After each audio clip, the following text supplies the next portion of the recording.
Isa na namang makasaysayang gebi eng ibinigay ni Alex Ilasam Gea Pilipinong tagahanga matapos niyang pabagsakin eng defending champion na si Layla Fernandez sa round of 16 eng 2026 mubadala DC Open sa Washington.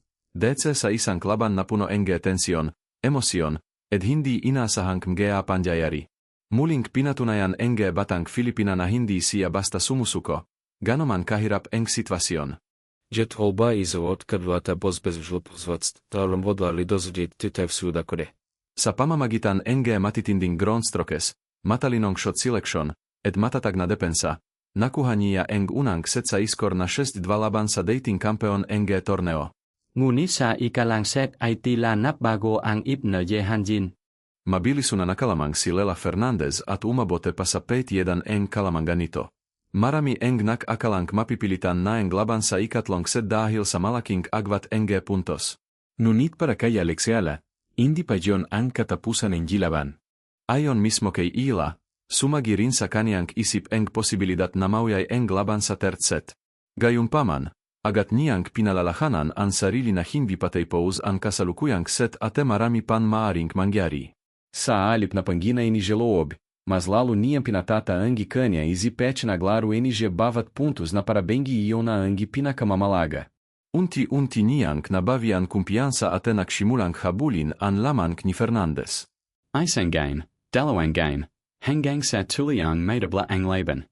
Eng dating tila siguradong panalo eng defending champion Y biglang naging isang mahigapait na bagbakan na nagdala sa dalawang manlalaro sa isang tie break. Sa tie break, ibang Alex Ila eng nasilayan eng mga manonot.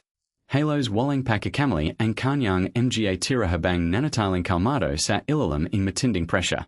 Dominante niyang tinapos eng tie break sa iskor na 7-1 upang tuluyang makumpleto eng isa sa pinakamagagandang comeback eng kanyang profesional na karera.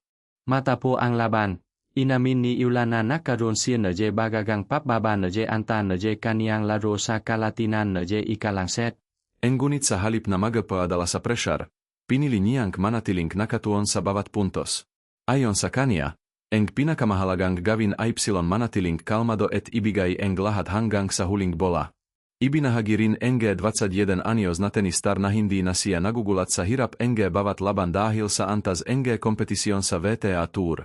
Ania, bawat kalaban ay may kakiyahang manalo kaya bawat tagumpay ay may malaking halaga. Para sa kanya, ang bawat panalo ay bunga eng paghahanap, disiplina, at paniniwala sa sariling kakayahan. Dahil sa impresibong panalong kito, opisyal nang nakapasok si Alex Ila sa quarterfinals eng 2026 mubadala DC Open. Isa na naman itong malaking hagbang sa kaniyang lumalaking karera et patunay na kaya niyang makipagsabayan sa pinakamahuhusay na manlalaro sa mundo.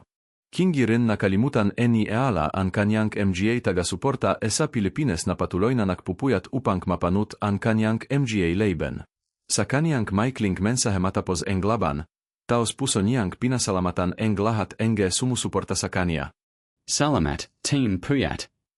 Ang simpen ito ay muling napakita na kaniyang papafafa sa mga Pilipinong walang sawang nabibiyan na suportasan mang paning na mundo siya magaro. Habang patuloy na umaangat eng kanyang panggalan sa international tennis, lalong tumitibay eng paka sa eng Pilipinas na balang karaw ay makakamit din ni Alex Ila eng mas malalaking tagumpay sa Grand Slam et iba pang prestihiyosong torneo.